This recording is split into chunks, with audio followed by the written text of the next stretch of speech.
Good morning विद्यार्थी मित्रांनो, कालच्या व्हिडिओमध्ये आपण न्यूटनचे गतिविषयक नियम त्याच्यामध्ये न्यूटनचा गतिविषयक पहिला नियम आपण पाहिला।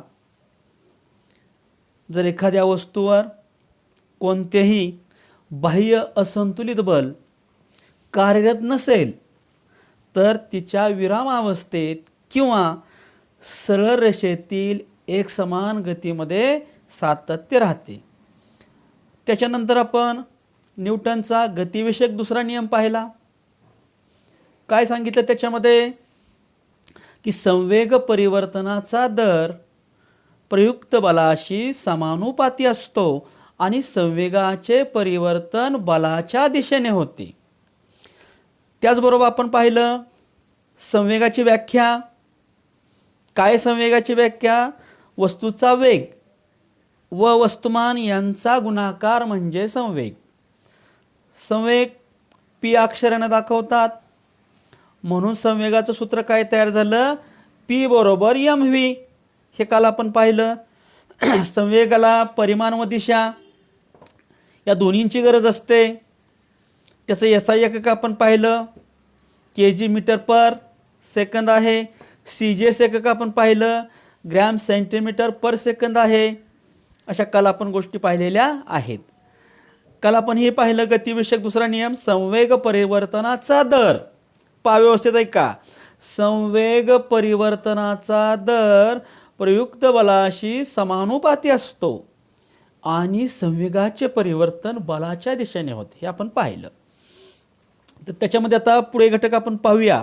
कालची स्लाइड या ठिकाणी मी तुम्हाला दाखवतोय, दिसतंय? ओके। संवेग बरोबर p बरोबर mv। संवेग ही सदिश राशी आहे। हा दुसरा नियम। आता हा दुसरा नियम आपण व्यवस्थित समजून घेऊया।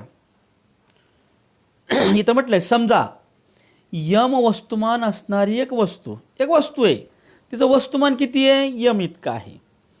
वस्तू सुरुवातीला u वेगाने जात असताना म्हणजे एक वस्तू आहे, त्याचं वस्तुमान किती आहे? यम म्हणजे वस्तुमान आपल्याला माहिती आहे का, म्हणून त्याने नियम पकडलेला आहे। वस्तू सुरुवातीला u वेगाने, आपण म्हटलेलं याच्या अगोदर सुरुवातीचा वेग u असतो, अंतिम वेग v असतो। u वेगाने जात असताना तिच्या गतीच्या दिशेने f इतके बल प्रयुक्त केल्यास, समजा एखादी वस्तू चालली आहे, याचं वस्तुमान समजा पेन आहे, हे वस्तू आहे, याचं वस्तुमान किती आहे? यम आहे। सुरुवातीचा वेग किती आहे? u। मग हे काय चाललंय? हे गतिमान सुरू झाली, वस्तू जाते वेगाने। मग याच्यावरती गतीच्या दिशेने किती बल आहे? f इतके बल प्रयुक्त केल्यास t इतक्या वेळेनंतर वस्तूचा वेग v होतो, बरोबर आहे? त्याला बल लावलं f इतकं, त्या वस्तूला बल प्रयुक्त केल्यास t वेळेनंतर, म्हणजे काही वेळानंतर, काही वेळ म्हणजे किती आहे? t वेळेनंतर वस्तूचा वेग किती होतो? v इतका होतो, म्हणजे अंतिम वेग किती होतो? v होतो। म्हणून वस्तूचा सुरुवातीचा संवेगाचं सूत्र काय आहे? p बरोबर mv। मग इथं काय आलं? वस्तूचा सुरुवातीचा संवेग बरोबर काय? mu। ही v म्हणजे काय? वस्तूचा वेग। मग सुरुवातीचा वस्तूचा वेग किती आहे? u, म्हणून काय आलं? mu। लक्षात आलं? हे महत्त्वाचं आहे। पहा सूत्र काय? p बरोबर mv। m म्हणजे काय? वस्तुमान। v म्हणजे काय? वस्तूचा वेग। का आता हा जो v आहे अंतिम वेग आहे का सुरुवातीचा माहीत नाही आहे, पण इथं आपल्याला आहे ना सुरुवातीचा वेग, म्हणजे व्हीच्या जागेवर काय केलं आपण? u घेतलं। t कालावधीनंतर, बरोबर, वस्तूचा सुरुवातीचा संवेग किती आला? mu। t कालावधीनंतर वस्तूचा अंतिम संवेग किती झाला? mv। इथं पहा अंतिम वेग किती आहे? v। म्हणून t कालावधीनंतर वस्तूचा अंतिम संवेग बरोबर किती? mv। हे सुरुवातीचा संवेग म्हणून u, अंतिम संवेग म्हणून v, बरोबर? इथं पहा, इथं सूत्र दिलं, म्हणून संवेग परिवर्तनाचा दर बरोबर काय? संवेगात होणारा बदल भागिले वेळ। संवेग परिवर्तनाचा दर बरोबर संवेगात होणारा बदल भागिले वेळ। लक्षात आलं? हा आता म्हणून संवेग परिवर्तनाचा दर बरोबर संवेगात होणारा बदल काय आहे आपल्याला माहिती आहे, अंतिम वेग वजा सुरुवातीचा वेग म्हणजे इथं काय अंतिम संवेग वजा सुरुवातीचा संवेग. म्हणून पहा किती अंतिम संवेग एम व्ही, इथं एम व्ही लिहिलेलं आहे, वजा एम यू सुरुवातीचा संवेग किती एम यू भागिले टी. लक्षात आलं हे. अगोदर काय होतं अंतिम वेग भागिले अंतिम वेग वजा सुरुवातीचा वेग भागिले काल. इथं काय आलं आता संवेग शब्द असल्यामुळे पाहिजे एम व्ही अंतिम संवेग वजा एम यू सुरुवातीचा संवेग छेद टी. इथं एम कॉमन काढला काय राहिलं व्ही वजा यू भागिले टी बरोबर बरोबर एम ए का इथं आलं लक्षात आलं का ए का इथं आलं तर आपल्याकडे तोरण ए म्हणजे तोरण तोरणाचं सूत्र आहे काय सूत्र आहे ए बरोबर व्ही वजा यू भागिले टी. मग यांच्या जागेवर आपण काय लिहिलेले ए लिहिले का लिहिलं तर ए बरोबर व्ही वजा यू भागिले टी म्हणून एम ए आलं. संवेग परिवर्तन दर बरोबर काय आला एम ए आला. पुढे पहा न्यूटनच्या गतिविषयक दुसऱ्या नियमानुसार संवेग परिवर्तनाचा दर प्रयुक्त बलाशी समानुपाती असतो.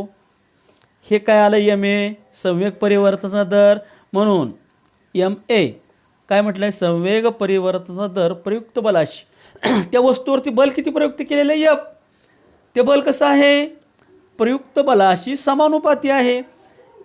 संवेग परिवर्तनाचा दर किती आहे एम ए हे एफ म्हणजेच काय संवेग परिवर्तनाचा दर प्रयुक्त बलाशी समानुपाती आहे. कशाचं चिन्ह आहे समानुपातीचं.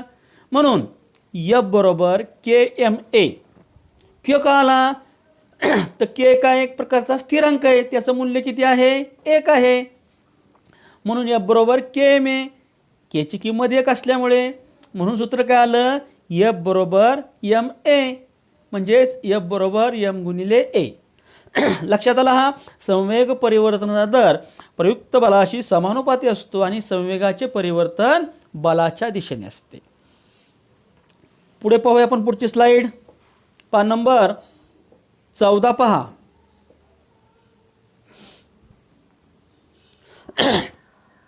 काय म्हटलंय सुरुवातीस विरामावस्थेत असणाऱ्या दोन वेगवेगळ्या वस्तुमानांच्या वस्तू विचारात घ्या.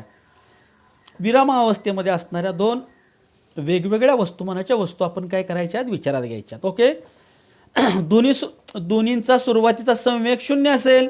गाड्या थांबलेल्या आहेत विरामावस्थेमध्ये आहेत म्हणून संवेग कसा असेल 0 असेल. समजा दोन्ही वस्तूवर विशिष्ट कालावधीसाठी ठराविक बल प्रयुक्त केले तर हलकी वस्तू जड वस्तूपेक्षा अधिक वेगाने जाऊ लागेल बरोबर आहे.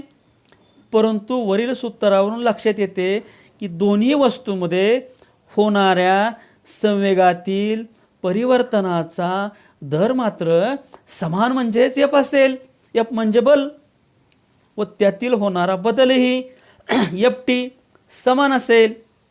म्हणून वेगवेगळ्या वस्तूवर समान कालावधीत समान बल प्रयुक्त केल्यास संवेगातही बदल समान असतो. आपण एक चित्र स्लाईडच्या माध्यमातून पाहू. एक स्लाईड या ठिकाणी ओके सापडल्या पाहिथे पा सुरुवातीस विरामावस्थेत असणाऱ्या दोन वेगवेगळ्या वस्तुमानाच्या वस्तू विचारात घेतला. या वस्तूला तुम्ही ओळखताय या वस्तूला तुम्ही ओळखताय बरोबर. हे कशा आहेत विरामावस्थेमध्ये म्हणजे त्याचा सुरुवातीचा संवेग किती असेल 0 म्हटलंय तरी दोन्ही वस्तूचा सुरुवातीचा संवेग 0 असेल बरोबर. पुढे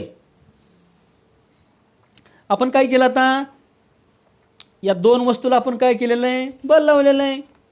पहा ही जड वस्तू आहे ही हलकी वस्तू आहे. तर काय म्हटले हलकी वस्तू ही जड वस्तूपेक्षा जास्त वेगाने जाऊ लागते बरोबर. पहा काय घटले पहा तिथे दोन्ही वस्तूमध्ये होणाऱ्या संवेगातील परिवर्तनाचा दर मात्र समान म्हणजेच एफ असेल. आता आपण पाहिलं त्यातील होणारा बदलही एफ टी म्हणजे समान असेल. त्यातील होणारा बदलही कसा असेल समान असेल.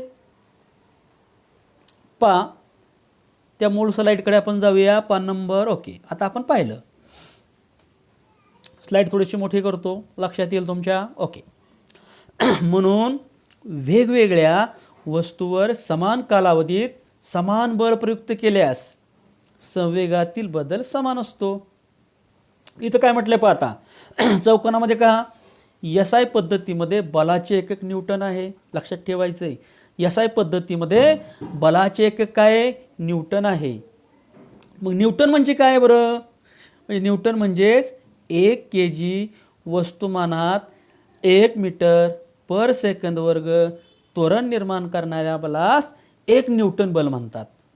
म्हणजे 1 kg वस्तुमानात 1 मीटर पर सेकंद वर्ग त्वरण निर्माण करणाऱ्या बलास 1 न्यूटन बल असे म्हणतात. 1 न्यूटन बल कधी? तर 1 किलोग्रॅमाच्या वस्तुमानात जर त्वरण एवढं निर्माण झालं तर किती न्यूटन बल असेल ते? 1 न्यूटन बल. म्हणून सूत्र पहा, 1 न्यूटन बरोबर 1 kg गुणिले 1 मीटर पर सेकंद वर्ग. लक्षात ठेवायचं आहे. तसंच CGS पद्धतीत बलाचे एकक काय? डाईन आहे. SI पद्धतीमध्ये काय? न्यूटन आहे. CGS पद्धतीमध्ये काय आहे? डाईन आहे.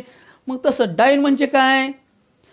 तर 1 ग्रॅम वस्तुमानात इथं kg आहे, इथं डाईन आहे. पहा, एक इथं kg आहे, इथं ग्रॅम आहे. 1 ग्रॅम वस्तुमानात 1 सेंटीमीटर पर सेकंद वर्ग त्वरण निर्माण करणाऱ्या बलास 1 डाईन बल असे म्हणतात. म्हणजेच काय आता इथं सूत्र काय आलं? 1 डाईन बरोबर 1 ग्रॅम गुणिले 1 सेंटीमीटर पर सेकंद वर्ग. लक्षात आलं? हा चौकटी कंस व्यवस्थित लक्षात ठेवायचा.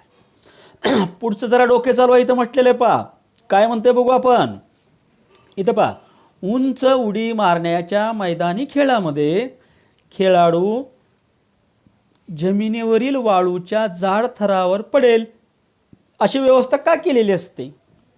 म्हणजे उंच उडी मारण्याचे जे काय आहे की नाही मैदानी खेळाडू, मैदान जे असतं त्याच्यामध्ये त्या खेळाडूने जर उडी मारली तर जे मैदान आहे पुढचं जाड थरावर पडेल अशी व्यवस्था केलेली असते. एक चित्र स्लाईड माझ्याकडे होती, पाहायला सापडली. इथं म्हटलंय, या खेळामध्ये खेळाडू जमिनीवरील वाळूच्या जाड थरावरच पडेल अशी व्यवस्था का केलेली असते मुलांनो? सांगू मी उत्तर? तर त्या खेळाडूला दुखापत होऊ नये म्हणून अशी व्यवस्था केलेली असते. साधं उत्तर आहे. पुढे पाहूयात. त्याच्यामध्येच पहा, इथं न्यूटनचा गतिविषयक तिसरा नियम. पहिला नियम पाहिला, दुसरा नियम आपण पाहिला. आता न्यूटनचा गतिविषयक तिसरा नियम करून पाहूया. म्हटलंय काय काय म्हटलं? आकडे एक मागच्या बाजूला छिद्र असणारी एक प्लॅस्टिकची होडी घ्या. ओके. एका फुग्यात हवा भरून तो होडीच्या छिद्रावर लावा व होडी पाण्यात सोडा. जसं जशी फुग्यातील हवा बाहेर पडेल तसं तसं बोटीवर काय परिणाम होतो व का, याचं उत्तर तुम्ही शोधायचं. ठीक आहे. आता न्यूटनच्या गतिविषयक पहिल्या 2 नियमामधून बल आणि बलाचे परिणाम याची माहिती आपल्याला मिळाली. पुढे काय म्हटलंय? परंतु निसर्गात बल एकांगी असू शकत नाही. बल ही कशी क्रिया आहे? 2 वस्तूंमधील अन्योन्य क्रिया आहे. बले नेहमी जोडीने प्रयुक्त होत असतात. ज्यावेळी एक वस्तू दुसऱ्या वस्तूवर बल प्रयुक्त करते त्याचवेळी दुसरी वस्तू ही पहिल्या वस्तूवरती बल प्रयुक्त करते. पहा, इथे हा पेन आहे. पहा, ही पहिली वस्तू. या पेनाला मी काय केलं? बल लावलं, जोरात मारलं. माझ्या हाताचं बल या वस्तूवरती पडणार आहे आणि ह्या वस्तूचं बल माझ्या हातावरती पडणार आहे. आपण भिंतीला जर असं जोरात भिंतीवरती असं हात मारला तर भिंतीलाही लागणार आहे आणि माझ्या हातालाही लागणार आहे. म्हणजे काय इथं म्हटलं आहे? ज्यावेळी एक वस्तू दुसऱ्या वस्तूवर बल प्रयुक्त करते त्याचवेळी दुसरी वस्तू ही पहिल्या वस्तूवरती बल प्रयुक्त करते आणि 2 वस्तूंमधील बले नेहमी समान व विरुद्ध असतात. ही कल्पना न्यूटनच्या गतिविषयक तिसऱ्या नियमामध्ये मांडली गेली. काय म्हटलंय? पहिल्या वस्तूने दुसऱ्या वस्तूवर प्रयुक्त केलेल्या बलास क्रियाबल व दुसऱ्या वस्तूने पहिल्या वस्तूवर प्रयुक्त केलेल्या बलास प्रतिक्रियाबल म्हणतात. म्हणून तिसरा नियम काय सांगतोय? प्रत्येक क्रियाबलास समान परिमाणाचे त्याच वेळी प्रयुक्त होणारे प्रतिक्रियाबल अस्तित्वात असते व त्यांच्या दिशा परस्पर विरुद्ध असतात. प्रत्येक क्रियाबलास समान परिमाणाचे त्याच वेळी प्रयुक्त होणारे प्रतिक्रियाबल, म्हणजे भिंतीवरती मी हात जोरात आपटला, बरोबर, क्रियाबल, आणि भिंतही माझ्या हाताला काय करणार आहे? तिकडून बल लावणार आहे, प्रतिक्रियाबल, व त्यांच्या दिशा परस्पर विरुद्ध असतात. माझ्या हाताने मी असं त्याच्यावरती बल लावलं, माझी दिशा कोणती? ती, आणि त्या भिंतीच्या बलाची दिशा कोणती? त्याच्या अपोजिट, म्हणजेच विरुद्ध. म्हणजेच काय? प्रत्येक क्रियाबलास समान परिमाणाचे त्याच वेळी प्रयुक्त होणारे प्रतिक्रियाबल अस्तित्वात असते व त्यांच्या दिशा परस्पर विरुद्ध असतात. लक्षात आलं मुलांनो? ठीक आहे. आजचा स्वाध्याय आकडा 1, न्यूटनचे गतिविषयक 3ही नियम लिहा आणि उदाहरणे सांगा किंवा उदाहरणे लिहा. त्याच्यानंतर आकडा 2, संवेग म्हणजे काय. आकडा 3, संवेगाचे सूत्र लिहा. आकडा 4, प्रतिक्रियाबल म्हणजे काय. लक्षात आलं? या 4ही प्रश्नाची उत्तरं वहीमध्ये नोंदवा. हळूहळू अभ्यासाला सुरुवात करा. आपण अभ्यास करताय हेही मला माहीत आहे, तरी आणखीन जास्त थोडासा अभ्यास करा, वाढवा. ठीक आहे, ओके.